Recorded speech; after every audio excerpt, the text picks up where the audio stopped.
It was a late Friday evening, the kind where the exhaustion of the week catches up to you, and all you want is to sink into the comfort of your home.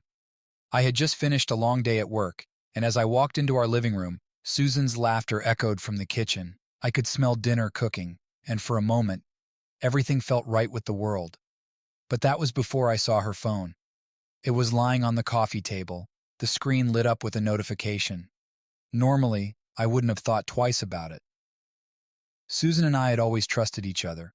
14 years of marriage had built a solid foundation, or so I believed. But something made me pause this time. A gut feeling, a whisper in the back of my mind, told me to look closer. I picked up the phone, my hands trembling slightly, and unlocked it with ease. Her messages were open, and there it was, a text from someone named Josh. The preview was enough to send a chill down my spine. "Can't wait to see you again. Last night was incredible." My heart skipped a beat, and I felt the blood drain from my face. I read the words over and over, hoping I had misunderstood, that there was some innocent explanation. But as I opened the full message thread, the truth became undeniable. There were dozens of messages, all filled with affection, passion, and a level of intimacy that was once reserved for me. For a moment, I stood there in stunned silence, the world around me fading away. The clatter of dishes in the kitchen, the aroma of roasted chicken, everything seemed distant, irrelevant. My mind raced, trying to make sense of what I had just discovered. Susan, my wife, my partner of 14 years, the woman with whom I had built a life, was having an affair. And not just any affair. It was ongoing, calculated, and it was happening right under my nose. The initial shock quickly turned to a searing rage. I wanted to storm into the kitchen, confront her, and demand answers. But something held me back. A small, cold voice in the back of my mind told me to wait, to think this through. If I confronted her now, she might lie and deny everything, and I wouldn't get the answers I needed. No, I had to be smarter than that. I put the phone back down on the table, exactly where I found it, and took a deep breath. I needed a plan, a way to uncover the full extent of her betrayal, and more importantly, a way to make her pay for the pain she had caused. That night, as I lay in bed beside her, pretending everything was normal, the anger inside me simmered. I was no longer the husband she had once known. I was a man betrayed, and I was determined to make sure she would regret the day she decided to betray me. The beginning of the end had arrived, and there was no turning back. The next morning I woke up with a heavy heart and a head full of unanswered questions. Susan was already up, bustling around the kitchen as if nothing had changed, as if the world hadn't been turned upside down overnight. She greeted me with a smile, the same smile I had seen 1,000 times before, but now it felt like a mask, hiding the truth she had been keeping from me. I forced myself to return her smile, to play the part of the loving husband, but inside, I was seething. The messages from Josh had etched themselves into my mind, replaying over and over like a broken record. Each word was a knife in my chest, twisting deeper with every thought. As we sat down to breakfast, I couldn't help but scrutinize every word she said, every movement she made. Was she thinking about him right now? Was she counting down the hours until she could be with him again? The rage bubbled up inside me, but I knew I couldn't let it show. Not yet. The rest of the day passed in a haze. Susan went about her usual routine, completely unaware that her secret was out. I followed her lead, pretending that everything was fine, but my mind was elsewhere. I was already plotting my next move. That evening, after Susan had gone to bed, I found myself sitting in the dark, replaying the events of the past day. The more I thought about it, the more I realized that I couldn't just confront her without proof. She might lie, try to cover her tracks, and I couldn't let that happen. I needed to know exactly what I was dealing with. The thought of hiring a private investigator crossed my mind. It seemed like the best way to gather evidence without tipping her off. But there was something about that idea that felt too passive, too distant. I wanted to be the one in control, the one who uncovered the truth with my own hands. So I decided to do it myself. Over the next few days, I began to pay closer attention to her behavior, looking for any signs that might confirm my suspicions. I started checking her phone whenever she wasn't around, reading through her messages, looking for patterns. I watched her closely, noting the times when she would disappear for a few hours with vague excuses, and the way she would smile at her phone when she thought I wasn't looking. Each new piece of information added fuel to the fire burning inside me. The more I uncovered, the more my rage grew. This wasn't just a moment of weakness on her part. It was a full-blown affair, one that had been going on for who knows how long, and she dared to think she could get away with it. But as angry as I was, I knew I couldn't let my emotions get the better of me. I needed to be patient and methodical. If I was going to expose her, I had to do it in a way that left no room for doubt, no way for her to escape the consequences. I started following her, discreetly at first. I noted the places she went and the people she met. It wasn't long before I saw them together, Susan and Josh, laughing, touching, completely oblivious to the fact that they were being watched. That was the moment I knew for sure. This wasn't just a fling. It was something deeper, something that threatened to destroy everything we had built together. And that realization only fueled my determination to bring her down. As I stood there hidden in the shadows watching them, I made a silent vow. Susan had betrayed me in the worst possible way, and I wasn't going to let her get away with it. She thought she could deceive me, but she had no idea what I was capable of. The game had just begun, and I intended to win. The days that followed were a blur of anxiety and determination. Every time Susan left the house, I was on edge, my mind racing with possibilities of where she might be going and who she might be with. I couldn't stop thinking about the man she was seeing, Josh. Who was he? What did he have that I didn't? And most importantly, how long had this been going on right under my nose? I knew I needed more than just my suspicions to confront her. I needed undeniable proof that she couldn't talk her way out of it. That's when I decided to hire a private investigator. As much as I wanted to handle this on my own, I realized that I needed professional help to get the full picture. I found a reputable investigator named Jack Larson, a man with years of experience in uncovering infidelities. When we met, I laid everything out for him. The messages, the patterns I'd noticed, the times when Susan's behavior seemed off. He listened carefully, taking notes, his face expressionless but focused. He had seen this all before, I was sure of it. Jack assured me that he would handle everything discreetly. His team would follow Susan, track her movements, and gather the evidence I needed. He promised to keep me updated every step of the way. As we shook hands, I felt a strange mix of relief and dread. I was on the path to the truth, but I knew that once I had it, there would be no turning back. Over the next week, Jack kept in close contact with me, sending regular updates on Susan's activities. The evidence began to pile up quickly. Photos of her meeting Josh at various locations, records of hotel reservations, and more damning text messages exchanged between them. Each new piece of evidence was like a hammer blow, driving home the reality of her betrayal. One evening, Jack called me with news that he had something definitive, something that would leave no room for doubt. He arranged to meet me at a small, quiet cafe on the outskirts of town, far from prying eyes. When I arrived, Jack was already there, a manila envelope in front of him. He didn't say much as he slid it across the table to me, but his expression told me everything I needed to know. I opened the envelope with trembling hands and pulled out the contents. The photos were brutal in their clarity. Susan and Josh were locked in an embrace outside a hotel, their faces lit up with the kind of happiness that once belonged to me.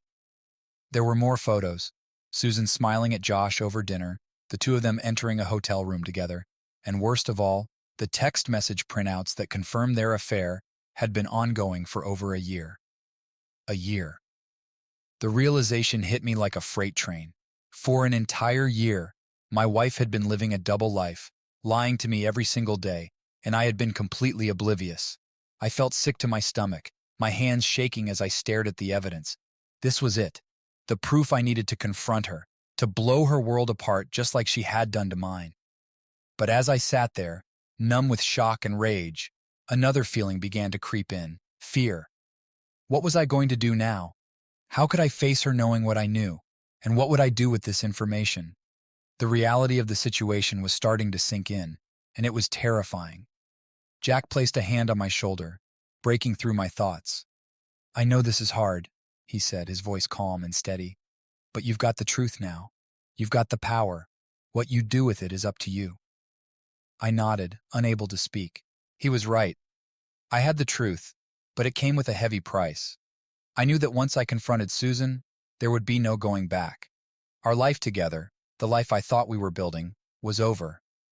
As I left the cafe, the envelope clutched tightly in my hand, I realized that the next step would be the hardest of all. I had to confront her, to face the woman I thought I knew, and demand answers.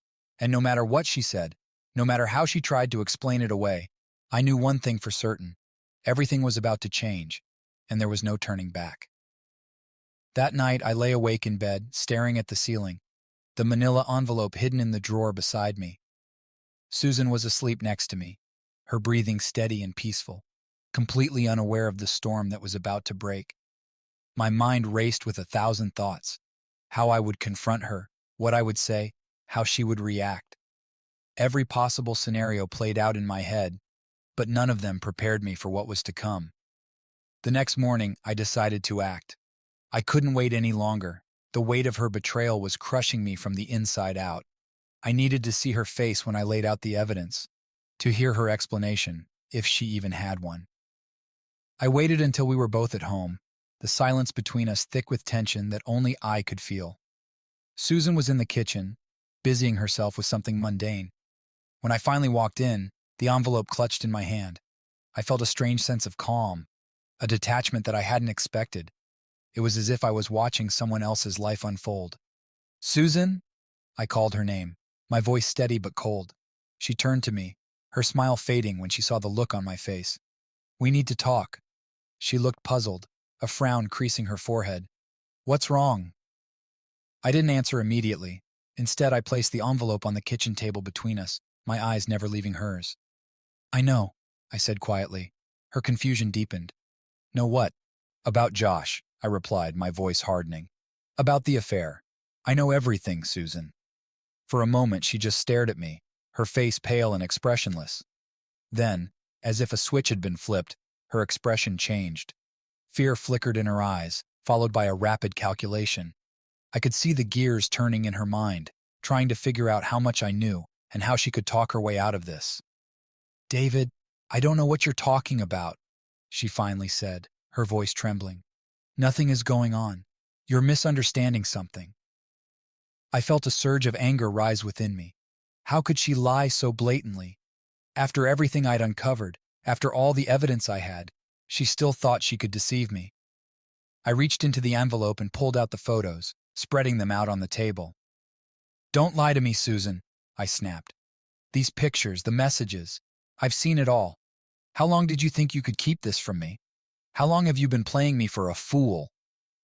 She glanced down at the photos, her face draining of color as she saw the undeniable proof of her betrayal. Her hands trembled as she reached out to touch one of the pictures, as if trying to convince herself it wasn't real.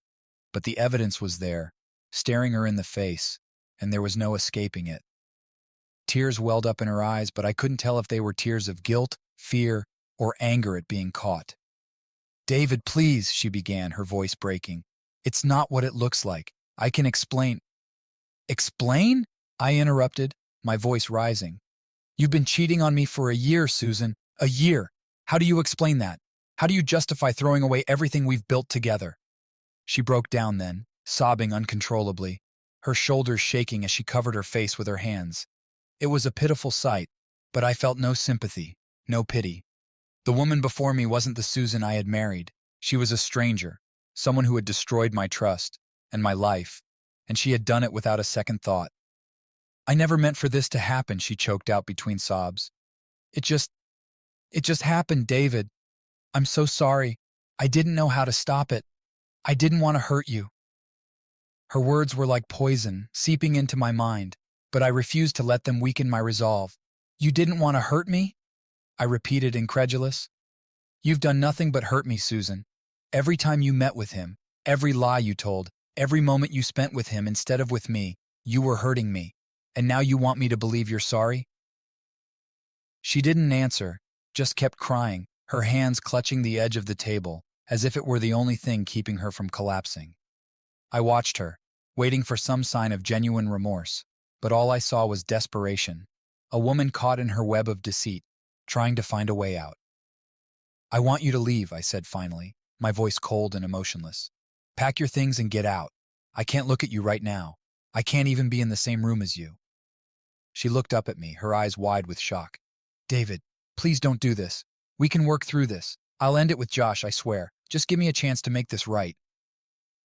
"There's no making this right," I replied, turning away from her. "You've already made your choice. Now you have to live with the consequences." Without another word, I left the kitchen, leaving her standing there, broken and defeated. The confrontation was over, but the battle was just beginning. I knew that the road ahead would be long and painful, but I was determined to see it through. I wasn't going to let her off easily, not after everything she had done. As I walked out of the house, I felt a strange sense of liberation, as if a weight had been lifted off my shoulders. The truth was out, and now I could finally begin to reclaim my life, on my terms. In the days following our confrontation, the house felt like a battlefield after the fight was over, eerily quiet, yet still charged with the lingering tension of what had been said and done. Susan moved around like a ghost, barely speaking, her eyes puffy and red from crying. She hadn't left as I had demanded. Instead, she seemed to be in a state of limbo, hoping that somehow we could still salvage what was left of our marriage.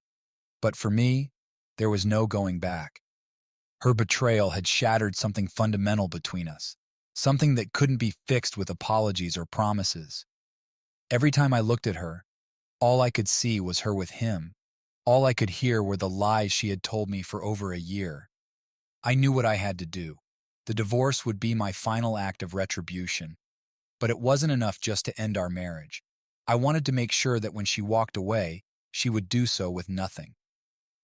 I had already started the process of meeting with my lawyer, quietly moving assets around, and preparing for the battle that was to come.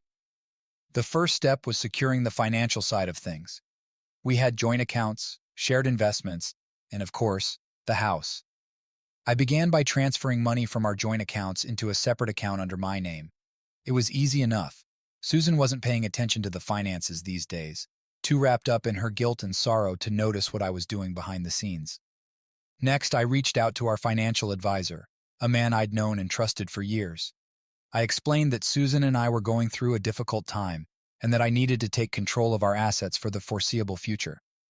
He didn't ask too many questions, just did what I asked, quietly rearranging our portfolio to minimize what Susan could claim in a divorce. But I didn't stop there. I knew that the house was a major asset, and I wasn't about to let her walk away with half of it. I started gathering evidence of her infidelity, not just for the emotional satisfaction it brought me, but because it would give me the upper hand in court. In our state, adultery was grounds for a fault-based divorce, and that could significantly affect the division of property. I met with my lawyer again, laying out everything I had gathered, the photos, the messages, the timeline of her affair. He nodded approvingly, confirming what I already knew. I had a strong case. We discussed the strategy, how we would present the evidence in court, and how we would push for the most favorable settlement for me. The plan was coming together, and with each step, I felt more in control, more certain that I would come out of this with my dignity and my assets intact.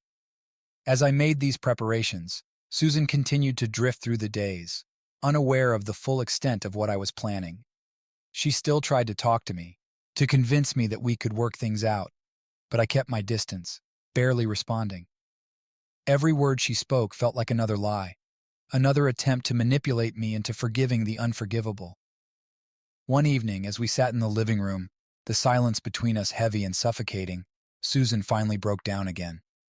"David," she began, her voice trembling, "I know I hurt you, and I know things will never be the same, but please, don't do this. We've been together for so long. Can't we at least try to fix it?" I looked at her, trying to muster some trace of the love I once felt, but it was gone, replaced by a cold emptiness. "Susan," I said slowly, choosing my words carefully, "you made your choice when you decided to be with him. You didn't think about us then, so why should I think about us now?" She flinched as if I had struck her, the last glimmer of hope fading from her eyes. "So that's it?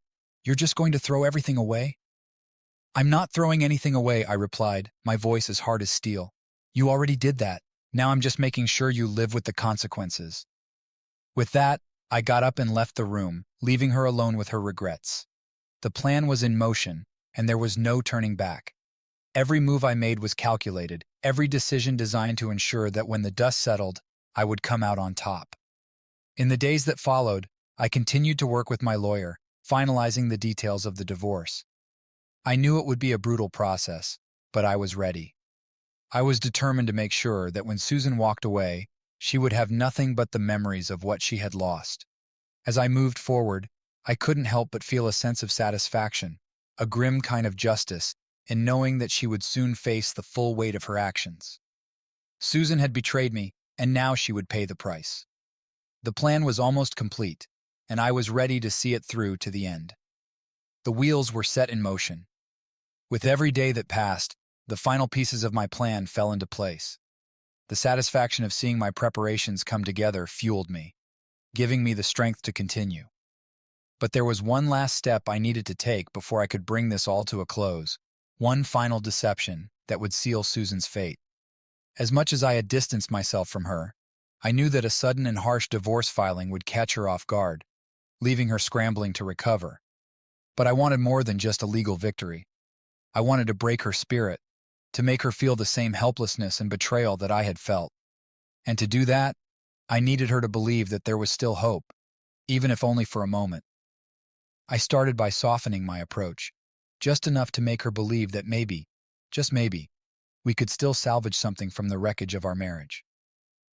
I began to engage in conversations again, letting her think that her constant pleas for reconciliation were finally starting to wear me down. It wasn't difficult to fake the change in my demeanor. I knew what she wanted to hear, and I gave her just enough to make her think that I was reconsidering. When she suggested counseling, I didn't dismiss the idea outright. Instead, I told her I needed time to think about it. I could see the flicker of hope in her eyes, the way her posture shifted from one of defeat to one of cautious optimism. "I know I've made mistakes," she said one evening as we sat in the living room, the tension between us still palpable but less oppressive. "But I'm willing to do whatever it takes to make this right. I love you, David. I never stopped loving you." Her words were like poison, but I forced myself to nod, to show a sliver of vulnerability. "It's hard, Susan," I replied, letting my voice waver just enough to make it convincing. "You hurt me so deeply. I don't know if I can ever forgive you, but maybe we could try." She reached out, taking my hand in hers, tears of relief welling up in her eyes. "Thank you," she whispered, her voice trembling. "Thank you for giving us a chance." That night, I let her believe that we were on the path to healing. I led her into my bed, though the touch of her skin against mine felt like a betrayal of my resolve. But I knew this was necessary, the final step before I could pull the rug out from under her. The following days were a carefully orchestrated performance. I allowed her to think that we were slowly rebuilding what we had lost, and that I was gradually forgiving her. She began to relax, to let her guard down, and for the first time in weeks, she seemed almost happy. But what she didn't know was that behind the scenes, I was finalizing the divorce papers with my lawyer, ensuring that every detail was in place to leave her with nothing. The day finally came when the papers were ready. I had arranged for them to be served to her at a time when she would least expect it, while we were sitting down to dinner, sharing a meal as if everything was normal. The doorbell rang, and I could see the confusion on her face as she got up to answer it. When she returned to the table, the envelope in her hands, I could see the uncertainty in her eyes. She opened it slowly, her hands trembling as she pulled out the documents inside. Her eyes scanned the papers, and I watched as the realization dawned on her, the color draining from her face. "David, what is this?" she whispered, her voice barely audible. I looked at her, my expression cold and unyielding. "It's over, Susan," I said flatly. "You're being served with divorce papers. I'm done pretending." Her eyes filled with tears as she stared at me, her lips trembling. "But you said we could try." "That was before I saw the lawyer," I replied, my voice laced with the bitterness I had been holding back for so long. "Before I realized that there's nothing left to save. You destroyed this marriage the moment you chose him over me." She broke down, collapsing into the chair, sobbing uncontrollably. I watched her, feeling a cold satisfaction as she finally understood the full extent of her actions. She had believed there was hope, and I had ripped it away from her, just as she had done to me. "There is no going back, Susan," I said, standing up and walking towards the door. You made your choice, and now you have to live with it. As I left the house, I felt a sense of finality wash over me. The plan had been executed perfectly. Susan had nothing left, no money, no home, and no future with me. And while the victory felt hollow in some ways, I knew it was the only way to move forward. The final deception was complete, and now it was time for both of us to face the consequences of the choices we had made. The days after serving Susan with the divorce papers were a whirlwind of emotions. While I felt a certain grim satisfaction, there was also a sense of emptiness that I couldn't shake. But I knew I wasn't done yet. There was one more step in my plan, one final act that would ensure Susan's downfall was complete. It was time to make her infidelity public, to expose her betrayal to everyone we knew. I began to plan the event carefully. It had to be a setting where Susan would be caught off guard, where she wouldn't have the time or the presence of mind to try and defend herself. Our anniversary was coming up, a day that once meant something, but now served as the perfect opportunity to bring everything to light. I decided to host a party, inviting our closest friends and family members. It would be a celebration, I told them, a chance to reconnect, to reflect on the good times. No one suspected a thing. They all believed that we were working through our issues and that we were on the path to reconciliation. The irony was almost too much to bear. The night of the party arrived, and I played the part of the gracious host perfectly. Susan, oblivious to what was about to happen, was doing her best to keep up appearances. She looked beautiful that night, dressed in a gown I had bought her years ago. But to me, she was nothing more than a stranger, a woman who had betrayed everything we once stood for. The evening began with the usual small talk, laughter, and toasts. Our friends and family members, who had no idea what was going on, congratulated us on our anniversary, oblivious to the storm brewing beneath the surface. Susan smiled through it all, but I could see the tension in her eyes, the uncertainty that had been there since she was served with the divorce papers. As the night wore on, I knew it was time. I waited until everyone had gathered in the living room, glasses in hand, ready to toast to what they thought was another year of our marriage. I took a deep breath, steeling myself for what I was about to do. "Thank you all for being here tonight," I began, raising my glass. "It means a lot to both of us to have our friends and family around us on this special occasion. 14 years is a long time, and I'm grateful for every moment we've shared." Susan looked at me, surprised by the sincerity in my voice, but she didn't know what was coming. "I wanted to share something with all of you tonight," I continued, lowering my glass. "Something that has been weighing heavily on me for the past year. You see, this anniversary is not what it seems. It's not a celebration of love and commitment. It's the anniversary of betrayal." A murmur of confusion rippled through the room as I reached behind me, pulling out a folder that I had prepared earlier. Susan's eyes widened in horror as she realized what was happening. "I found out a while ago that my wife, the woman I thought I knew, has been having an affair," I said, my voice steady and controlled. "For over a year, she's been seeing another man, lying to me, deceiving me, and betraying the vows we made to each other." Gasps of shock filled the room as I opened the folder, pulling out the photos that Jack had taken, the text messages I had printed out, and the evidence that proved everything. I handed them to the first person in the room, letting them pass the documents around, each person's face reflecting a mix of disbelief, anger, and pity. Susan tried to speak, but no words came out. She looked at me with tears streaming down her face, her hands shaking as she realized that her darkest secret was now out in the open. "I wanted you all to know the truth," I said, my voice growing colder with each word. "I wanted you to see the woman she is. She's not the wife you think she is. She's a liar, a cheat, and she has destroyed everything we built together." One by one, our friends and family members turned to Susan, their expressions ranging from shock to disgust. The room was silent, except for the occasional rustle of paper as the evidence made its way around. Finally, someone spoke. "Susan, is this true?" It was her sister, her voice barely above a whisper, filled with disbelief. Susan couldn't respond. She stood there frozen, unable to meet anyone's gaze. Her silence was all the confirmation they needed. The atmosphere in the room shifted. The once warm and celebratory mood was now replaced with an icy tension. People began to murmur, glancing between me and Susan, their expressions unreadable. Some looked away, unable to process what they had just learned. I turned to Susan, my voice low but firm. "This is the price you pay for betraying me," I said. "For lying to everyone here. For throwing away our life together for some meaningless affair. You thought you could keep it a secret, that you could get away with it. But now everyone knows who you are." Without another word, I left the room, leaving Susan standing there alone, exposed and humiliated in front of everyone she cared about. As I walked out of the house, I felt a sense of finality wash over me. The public unveiling was complete, and with it, the last shred of our marriage had been destroyed. I knew that from this point on, there was no going back. Susan's life would never be the same, and neither would mine.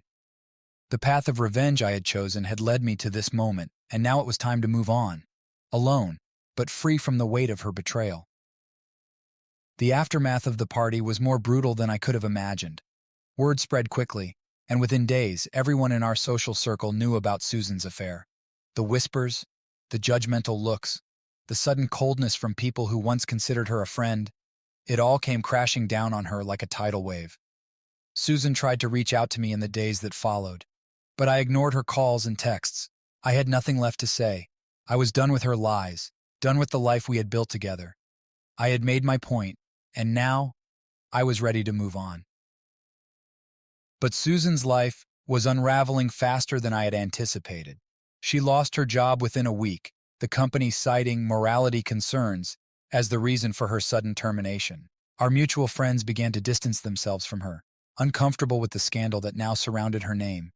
Even her family, who had once been so supportive, couldn't look her in the eye. For the first time, I saw Susan for what she truly was: broken, vulnerable, and utterly alone. The strong, confident woman I had married was gone, replaced by someone who had been stripped of everything that mattered to her. And while part of me felt a grim satisfaction at seeing her suffer, another part of me couldn't help but wonder if I had gone too far. Despite everything, there was a lingering sense of emptiness inside me. The revenge I had so carefully plotted and executed hadn't brought me the closure I had expected. Instead, it left me feeling hollow, as if the act of destroying Susan's life had also destroyed a part of myself. One evening, I was sitting alone in the house that had once been filled with laughter and love, now silent and cold. The divorce proceedings were moving forward swiftly, with my lawyer ensuring that I would walk away with the lion's share of our assets. I had won, and yet the victory felt meaningless. That's when I received a letter from Susan. It wasn't a text or an email, but a handwritten letter delivered to my doorstep. I hesitated for a moment before opening it, unsure of what to expect. The letter was brief, but the words cut deep. Asterisk. David. Asterisk, asterisk. I know you'll probably never forgive me, and I don't blame you. I made a terrible mistake, and I've lost everything because of it. But I want you to know that I'm leaving town. I can't stay here any longer. I can't face the people I've hurt, including you. Asterisk, asterisk. I just wanted to say that I'm sorry, not because of what you did to me, but because of what I did to us. I ruined our life, our marriage, and I'll have to live with that for the rest of my days. Asterisk, asterisk. I hope that one day you can find happiness again. I hope that you can move on and rebuild your life. And I hope that you never have to feel the kind of pain I've caused you again. Asterisk, asterisk. Goodbye, David. Asterisk, asterisk, Susan, asterisk. As I read the letter, I felt a strange mix of emotions: anger, sadness, regret.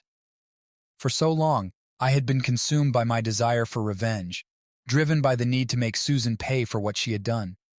But now that it was over, I realized that the cost of that revenge had been higher than I had anticipated. I had wanted to destroy her, and I had succeeded.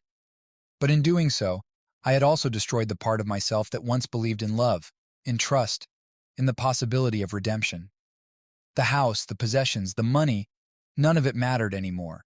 I had gained everything, but in the process, I had lost something far more valuable. Susan's departure marked the end of our story, but it also marked the beginning of a new chapter in my life, one where I would have to confront the emptiness inside me, the void left by a marriage that had been torn apart by lies, betrayal, and vengeance. As I sat there holding the letter in my hands, I knew that I had a choice to make. I could let the bitterness consume me, or I could find a way to heal, to move forward, to rebuild the pieces of my life that were still intact. The road ahead wouldn't be easy, but it was one I had to walk alone. The fallout from Susan's betrayal and my actions had left scars that would take time to heal, but I was determined to find a way out of the darkness. The past was behind me, and now it was time to face the future, uncertain, but full of possibilities. Susan was gone. The house felt emptier than ever, each room echoing with the memories of what once was and what would never be again. The silence, once a welcome refuge from the chaos of our marriage's unraveling, now felt oppressive. I spent my days going through the motions, finalizing the divorce paperwork, handling the division of assets, and trying to get used to a life without her.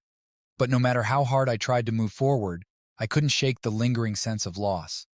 I had gotten everything I wanted: the house, the money, the satisfaction of knowing Susan had paid for her betrayal. And yet, it wasn't enough. The victory that had once seemed so sweet now tasted bitter. My nights were the worst. Alone in our bed, I would lie awake staring at the ceiling, haunted by the what-ifs. What if I had confronted her sooner? What if I had been more open, more willing to listen? What if we had gone to counseling before everything fell apart? These questions swirled in my mind, relentless and unforgiving. One night I found myself sifting through old photo albums, pictures of happier times, vacations we had taken, holidays spent with family, candid moments of laughter and love. It was painful to look at them, knowing that those moments were gone forever. But it was also a reminder that, once upon a time, we had been happy. We had loved each other deeply, and for all her faults, Susan had been my partner, my confidant, my friend. As the days turned into weeks, I forced myself to get out of the house more. I reconnected with old friends, threw myself into work, and tried to establish a new routine. It wasn't easy. Every place, every activity seemed to remind me of what I had lost. But I knew I couldn't stay stuck in the past forever. Life had to go on, even if it felt like I was just going through the motions. One afternoon, I decided to visit the park where Susan and I used to go on Sundays. It was a small, quiet place, with a pond and a walking path lined with trees. We used to sit on the same bench, feeding the ducks and talking about our plans for the future. It had been our little retreat, a place where we could escape the pressures of daily life and just be with each other. I hadn't been back there since the night I found out about her affair, but something compelled me to go. As I walked through the park, memories flooded back, some sweet, some painful. I found the bench where we used to sit, now empty, and I sat down, letting the memories wash over me. For a long time, I just sat there, watching the ducks glide across the pond, feeling the weight of everything that had happened. I thought about Susan, about the good times we had shared and the mistakes we had made. I thought about the person I had become over the past year, angry, vengeful, consumed by the need to make her suffer. And I realized something. I didn't want to be that person anymore. The anger that had driven me for so long was starting to fade, replaced by a deep sadness. I didn't want to spend the rest of my life carrying that bitterness around with me. I didn't want to let it define who I was. As I sat there, I made a decision. It was time to let go, not just of Susan, but of everything. The anger, the pain, the desire for revenge. Holding on to it was only hurting me, keeping me trapped in a past that was gone and could never be reclaimed. When I left the park that day, I felt lighter, as if a burden had been lifted from my shoulders. It wasn't a sudden, miraculous transformation. There was still a long road ahead, full of challenges and heartache, but it was a start, a step toward healing, toward finding peace with what had happened. I knew I couldn't change the past, but I could choose how I would move forward. I could choose to rebuild my life, to find new meaning and purpose, even if it wasn't the life I had once imagined. And in time, I hoped I would find a way to forgive, not just Susan, but myself, for everything that had gone wrong. The pieces of my life were scattered, but they were still there, waiting to be picked up, to be put back together. It wouldn't be easy, but I was ready to try. And maybe, just maybe, I would find a way to be whole again. In the weeks following my visit to the park, something within me began to shift. The anger and bitterness that had consumed me for so long started to fade, replaced by a quiet resolve to move forward. I began to realize that the only way to truly heal was to start living again. not as a man defined by betrayal, but as someone who had survived it and was determined to build something new from the ashes. I threw myself into my work, taking on new projects and responsibilities. It wasn't just a way to fill the time. It was a way to rediscover a part of myself that had been lost in the chaos of the past year. My job had always been something I was passionate about, but during the turmoil of my marriage's end, it had taken a backseat to my personal life. Now, it became my anchor, something solid and reliable that I could pour my energy into. I also began to reconnect with old friends, people I had distanced myself from during the darkest days of my marriage's unraveling. Some of them had heard about what happened, others hadn't, but all of them welcomed me back without judgment.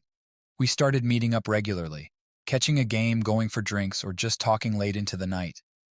It felt good to be around people who knew me before everything fell apart, and who reminded me that there was more to life than the pain I had been carrying. But it wasn't just about work and old friends. I knew I needed to challenge myself, to step out of the comfort zone I had built around myself since Susan left. So I started doing things I had always wanted to do, but had never made the time for. I took up running again, something I hadn't done in years. At first, it was just a way to clear my head, but it quickly became more than that. Every mile I ran felt like I was leaving a little more of the past behind, pushing myself forward one step at a time. I also decided to try something completely new: photography. It was something I had always been interested in but had never pursued. I bought myself a camera and began exploring the world through the lens, capturing moments of beauty and stillness in a way that felt deeply therapeutic. Photography gave me a new perspective, literally and figuratively. It allowed me to see the world in a different light, to focus on the details, the small moments that I had overlooked for so long. One afternoon, as I was wandering through the city with my camera, I stumbled upon a small art gallery. It was tucked away on a quiet street, almost hidden from view. Something about it drew me in, and before I knew it, I was inside, surrounded by the work of local artists. The place was cozy and filled with natural light, and the walls were adorned with paintings, photographs, and sculptures, each piece telling its own story. As I walked through the gallery, I felt a sense of peace that I hadn't experienced in a long time. The art spoke to me in a way that words couldn't. It was about pain, hope, loss, and renewal, all woven together in a tapestry of human experience. I found myself drawn to a particular photograph, a black and white image of a solitary tree standing in the middle of a vast, empty field. There was something hauntingly beautiful about it, something that resonated with the journey I was on. The gallery owner, a woman named Claire, approached me as I stood there, lost in thought. We struck up a conversation about the photograph, and soon, we were talking about art, life, and everything in between. There was an ease to our conversation, a connection that felt natural and unforced. Claire was different from anyone I had met in a long time, calm, thoughtful, with a quiet strength that intrigued me. Over the next few weeks, I found myself returning to the gallery more often. Claire and I became friends, bonding over our shared love of art and the stories it told. There was no pressure, no expectations, just a simple, genuine connection that felt like a breath of fresh air. We began to spend more time together, outside the gallery, grabbing coffee, exploring the city, taking pictures. Slowly, cautiously, something deeper began to develop between us. It wasn't easy for me to open up again. The scars from my marriage still lingered, and I was hesitant to let anyone get too close. But Claire had a way of making me feel safe, of reminding me that it was okay to take things one day at a time. She didn't push, didn't pry. She just listened, offering support without judgment. It was exactly what I needed. As the months passed, our friendship deepened, evolving into something more. There was a moment, sitting on a park bench, watching the sunset behind the city skyline, when I realized that I was ready to take a chance again, ready to let go of the past, to embrace the possibility of something new. Claire wasn't Susan, and this wasn't a replacement for what I had lost. It was something entirely different, something that felt right in its way. For the first time in a long time, I felt hopeful about the future. It wasn't about forgetting what had happened. It was about moving forward, about building a new life that was shaped by the lessons I had learned, but not defined by the pain I had endured. I knew there would be challenges ahead, but I also knew that I wasn't facing them alone. As Claire and I walked back to the gallery that evening, hand in hand, I couldn't help but smile. It was a new beginning, a chance to rewrite my story, and for the first time, I felt like I was ready to embrace whatever came next. Life with Claire continued to evolve in ways I hadn't expected, bringing with it a sense of peace and fulfillment that I hadn't known in years. As the weeks turned into months, I found myself truly living again, embracing the present and looking forward to the future. But as much as I tried to focus on what lay ahead, there was still one final piece of the past that I needed to address. Susan's departure had left a void, not just in my life, but in my understanding of everything that had happened. While I had found a way to move forward, there were still unanswered questions that lingered, nagging at the back of my mind. Why had she done it? What had led her to betray me in such a profound way? And most importantly, had she ever truly loved me? I knew that the only way to find closure was to confront these questions head-on, to seek out the answers that had eluded me for so long.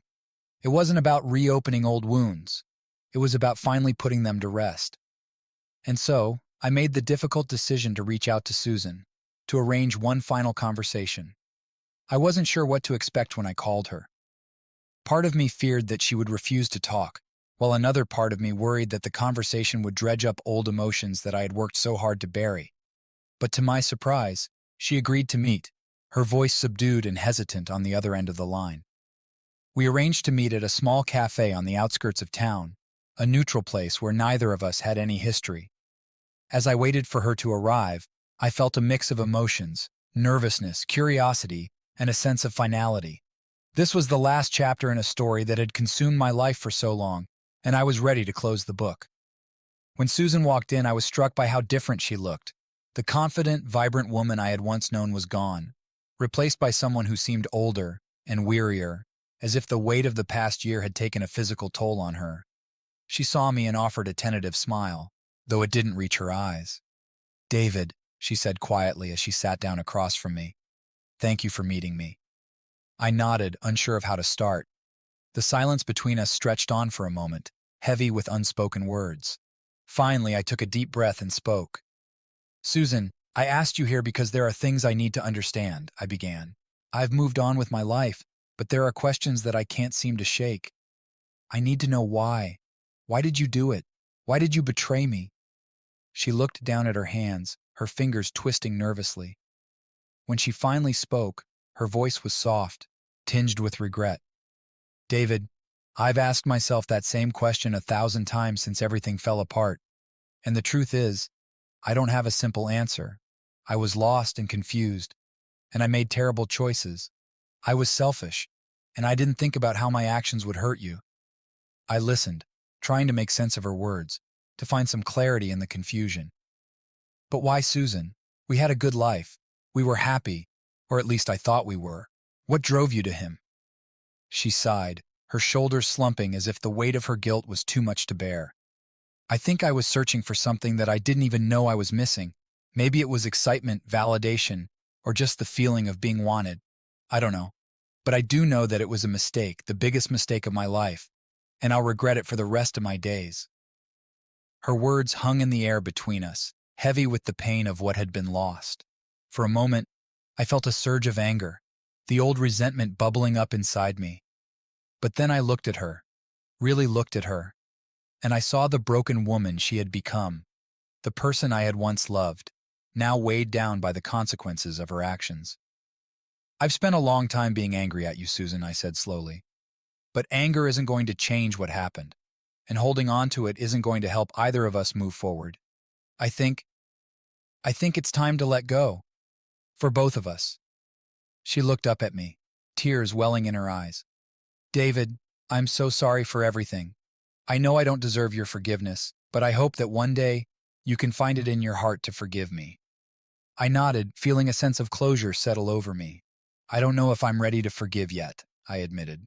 "But I'm ready to let go of the past, to stop letting it control my life. We both made mistakes, and we both have to live with the consequences. But it's time to move on." We sat there in silence for a moment, the weight of the past year finally beginning to lift.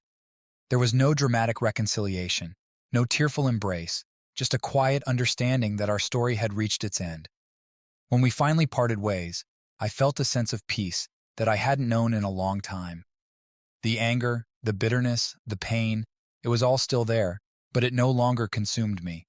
I had faced the past, confronted the demons that had haunted me, and I had come out the other side. As I walked away from the cafe, I knew that this was the true beginning of my new life. A life where the past no longer held me captive, where I was free to embrace whatever the future held. And for the first time, I felt ready, ready to live, ready to love, ready to face the future with an open heart. It was the final chapter of one story, but the first chapter of another. And this time, I was the one writing it. After that final conversation with Susan, I felt as if a massive weight had been lifted from my shoulders. The closure I had sought for so long was finally within reach, and with it came a newfound sense of freedom. It was as if the shackles of the past had finally been broken, allowing me to move forward unencumbered by the bitterness and pain that had once defined me. In the days that followed, I threw myself into the life I was building with Claire. Our relationship had grown stronger with each passing day, rooted in mutual respect, understanding, and the shared knowledge that we both had scars from our past. Claire had become my confidant, my partner, and my closest friend. With her, I felt safe to be myself. No pretense, no masks, just the raw, unfiltered truth. One evening, as we sat on her porch, watching the sunset paint the sky in shades of orange and pink, I turned to her and said, "Claire, I need you to know something. Meeting you, getting to know you, it's been the best thing that's happened to me in a long time. You've helped me see that there's still beauty in the world, even after everything I've been through." She smiled at me, her eyes reflecting the warmth of the setting sun. "David, you've been through so much, and yet you've come out of it stronger. I'm just glad I could be here for you, to help you find your way again. And for what it's worth, you've helped me too. You've shown me that it's possible to trust, to love, even after being hurt." Her words touched me deeply, and I realized just how much I'd come to care for her. It wasn't just about moving on from Susan. It was about building something new, something real, with someone who understood me in ways I hadn't thought possible. As the weeks turned into months, Claire and I continued to build our life together. We spent our weekends exploring the city, visiting art galleries and taking long walks in the park. We shared our dreams, our fears, and our hopes for the future.